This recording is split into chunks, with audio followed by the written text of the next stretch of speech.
Salut tout le monde, c'est Marilyn et cette semaine, je vous arrive avec une vidéo où je réagis à vos règles mode. Si vous êtes nouveau sur ma chaîne, bienvenue. Si vous n'êtes pas encore abonné aussi, n'oubliez pas de le faire pour ne rien manquer des prochaines vidéos. Et on commence sans plus attendre. Récemment, je me promenais sur Reddit et je suis tombée sur un thread de gens qui parlaient de règles mode qui suivent à tous les jours puis qui sont importants pour eux et ça m'a donné l'idée de faire l'exercice avec vous. Je vous ai demandé sur Instagram quelles sont vos règles mode, des trucs, des astuces, des conseils que vous suivez. Cette vidéo, je réagis à ce que vous m'avez envoyé, mais également des règles que j'ai lues, comme je vous disais, sur Reddit. Donc, le premier que j'ai lu, c'est « Avoir le bon soutien-gorge change tout pour moi, surtout en tant que femme avec une forte poitrine. » Et ça, j'ai trouvé ça vraiment intéressant et je dois dire que je suis assez d'accord. Personnellement, j'ai pas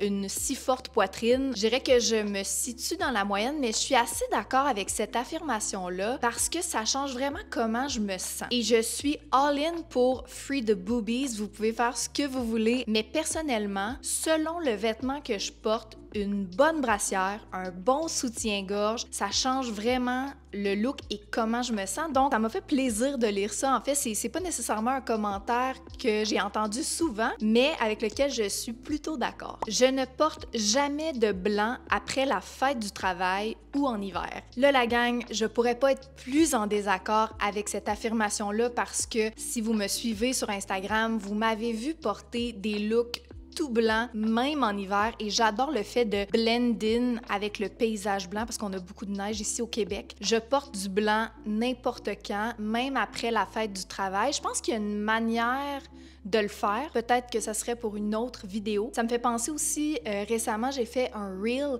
pour vous montrer mes options de manteau vintage pour l'automne et en dessous, j'avais un full fit tout blanc et c'était évidemment après la fête du travail. Je peux comprendre que c'est peut-être une teinte. Est-ce que c'est une teinte? Est-ce que c'est une couleur? Je comprends peut-être la réticence à porter cette teinte-là alors qu'on entre à l'automne ou à l'hiver, mais personnellement, j'en porte à longueur d'année. Ce commentaire-là, en fait, cette règle mode-là est revenue souvent. Si c'est inconfortable, je ne l'achète pas parce que je sais que je vais pas le porter. Et je pourrais pas être plus en accord. Je vous dirais que le confort, maintenant, c'est un critère qui est aussi important que l'originalité ou la beauté du vêtement. Je sais que si le tissu me pique, si jamais la jupe elle est trop courte et je dois tirer dessus, toutes ces raisons-là font que effectivement le confort c'est devenu une priorité et je pourrais pas être plus d'accord. Si vous écoutez cette vidéo depuis le début et vous vous demandez quel est ce nouveau micro, en fait le petit micro je l'aime mais on dirait qu'il est trop petit là, faut que je le tienne. Fait que là regardez mon setup, aimez-vous ça? Prochaine règle mode que j'ai lue, ce que je porte sous un vêtement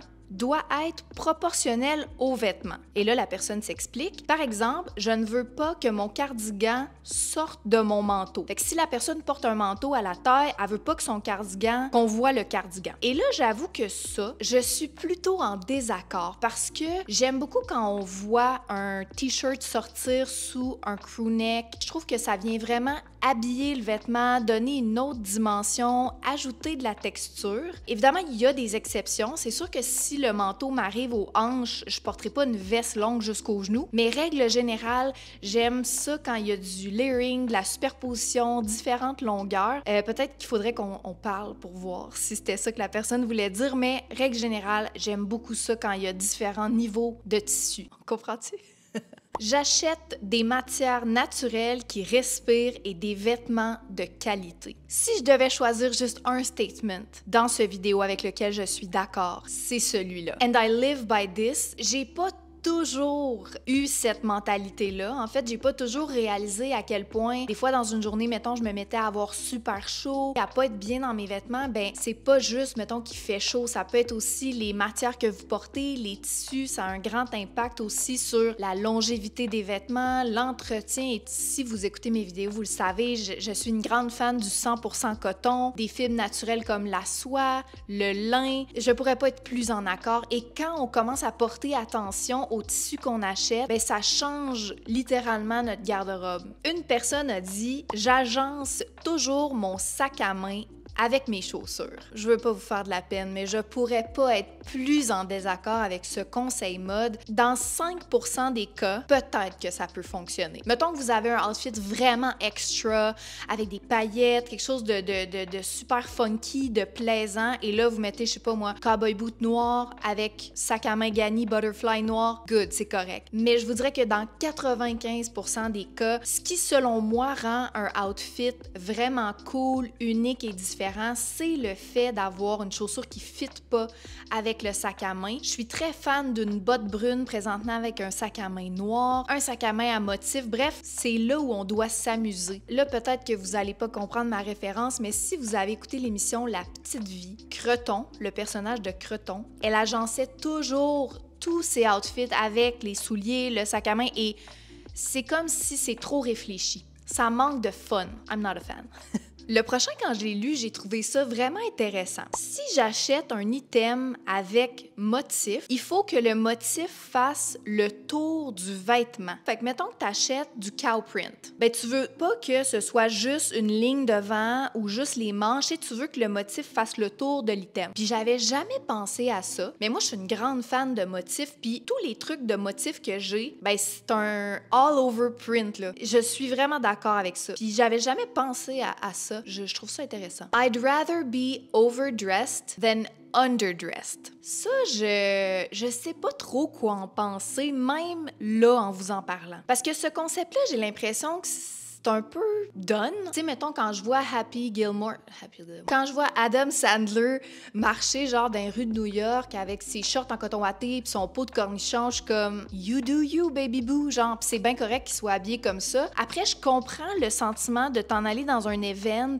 puis que tout le monde est sur son 36, c'est ça, 31? Tout le monde est bien beau, bien sacoche, puis là, toi, t'arrives dans ton outfit puis t'as l'impression que tu fites pas. Après, je pense que l'attitude, c'est l'autre chose, là. Pour répondre à la question « I'd rather be overdressed than underdressed », on pourrait scratcher cette phrase-là puis se dire que t'es bien dans ton fit, que tu l'assumes, que t'as confiance en toi, puis après, si t'as l'impression que tu fites pas le vibe du reste du monde, ben too bad. Take me as I am. Vous étiez vraiment en feu. Quand j'ai lu cela, j'étais genre « Oh my God, je pourrais pas être plus d'accord » et mon conjoint d'amour ne pourrait pas être plus d'accord aussi. Là, il est assis derrière la caméra, il sait pas c'est quoi la phrase, je vais la lire, je suis sûre qu'il va être d'accord. Moi, j'achète toujours des chaussures de qualité, d'une marque qui fait des chaussures, pas une marque qui fait des vêtements. Fait que, mettons, H&M sont connus pour faire des vêtements, fait que j'achèterai pas des chaussures chez H&M. Puis, je suis assez d'accord, on s'entend, la qualité est vraiment pas là. Mais j'avais une discussion avec Alex, tu te souviens, on disait qu'il y a beaucoup de designers ou de marques qui vont s'associer à des brands de chaussures, parce que le brand de chaussures a l'expertise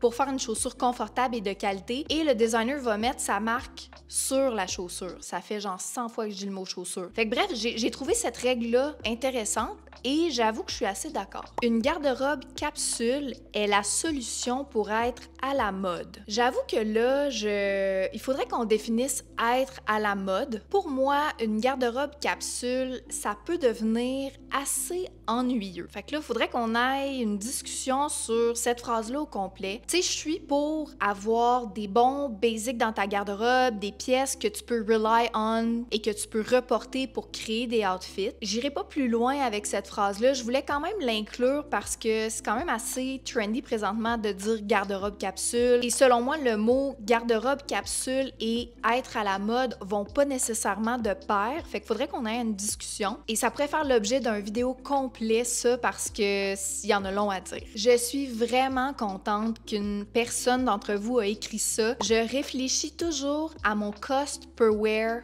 maintenant. Si vous avez jamais entendu le terme cost per wear, en français, ce serait le coût par port. Donc, admettons que j'ai payé un chandail 100$ et que je le mets juste une fois, mon coût par port est de 100$. Si j'ai payé mon chandail 100$ et que je le porte 100 fois, mon coût par port est de 1$. Et je pourrais pas être plus d'accord avec cette affirmation-là. À chaque fois que j'achète quelque chose maintenant, je me dis, est-ce que je vais le porter souvent? Est-ce que je vais le garder longtemps? Est-ce que je suis capable de faire plusieurs kits? Et j'essaie vraiment d'avoir une vision à long terme du vêtement ou de l'accessoire que j'achète. Ça peut m'arriver de déroger à cette règle-là, mais règle générale, ça m'accompagne dans mes décisions puis je trouve ça vraiment pertinent. Une autre personne a dit comme règle mode, avant d'acheter, je mets toujours les items dans mon panier et j'attends au moins 1 à 2 semaines pour voir si je les veux encore. Et ça aussi, je pourrais pas être plus d'accord. J'ai commencé à faire ça quand même un moment déjà et ça me fait me rendre compte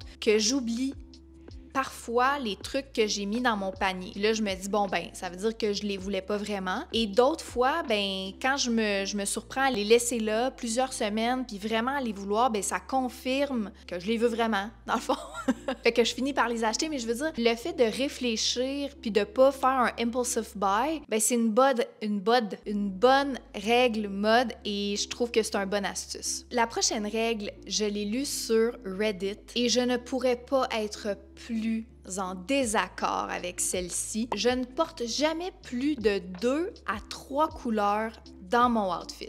Et cette règle-là, peut-être que ça peut accompagner quelqu'un qui commence en mode, mais moi, cette règle-là, je la trouve tellement ennuyeuse et emmerdante. Je trouve que c'est extrêmement safe comme façon de build des outfits. Et comme je vous dis, si c'est ce que vous faites, c'est ce qui vous fait sentir bien, c'est tellement correct. Mais moi, je pense que la mode, c'est faite pour s'amuser. Fait que si à chaque fois, tu fais ton outfit puis t'es genre, voici mes 2 couleurs, voici mes 3 couleurs, mais non, là, faut que tu sortes de ta zone de confort, faut que tu essayes quelque chose. Au pire, ça marchera pas. Fait que moi, j'ai le goût de vous challenger puis être comme, essaye 4 couleurs. Essaye 5. Puis il y a beaucoup de color blocking présentement, de combinaisons de couleurs. D'ailleurs, le dernier défilé de Miu Miu, si vous l'avez pas vu, je vous invite tellement à aller le voir. Il y a parfois 4 à 5 couleurs et oui, il y a une façon de faire. Ça prend du temps à maîtriser ces choses-là. Have fun.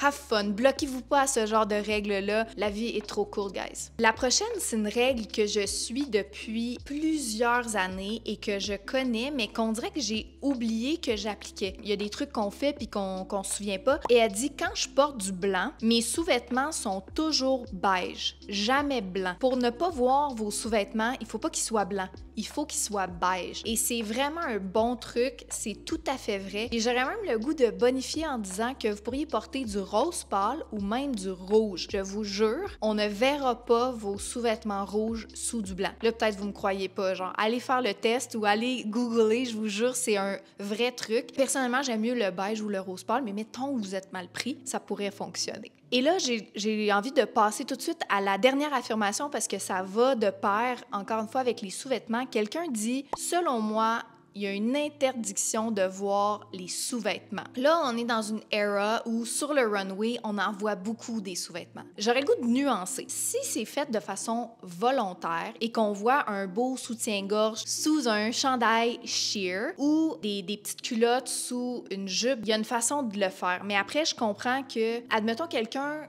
qui porte un tube top, puis là, on voit les bretelles de brassière, c'est pas full chic. Les bobettes aussi, là, tu sais, si vous portez des bobettes noires, j'haïs le mot bobette. Quand je travaillais chez Holt Renfrew, on n'avait pas le droit de dire le mot bobette. Si vous avez une petite culotte noire sous un pantalon blanc, c'est pas super. Puis là, j'ai vu aussi beaucoup les cordes de tanga, de string, qui sortent sur le côté des pantalons, on en voit sur les runways. Ça, c'est un gros non pour moi. Si vous faites ça, je vous aime quand même, vous avez le droit. Mais c'est ce qui conclut cette vidéo. Et là, si vous avez envie d'un part 2, écrivez-moi en commentaire. Écrivez-moi aussi en commentaire pour me dire ce que vous pensez de ça, si vous avez des règles mode que vous aimez, que vous suivez. N'oubliez pas de laisser un petit thumbs up et de vous abonner si ce n'est pas encore fait. Et on se dit à vendredi prochain avec ma Maryse, mon micro, pour un nouveau vidéo. Bye bye! Mouah!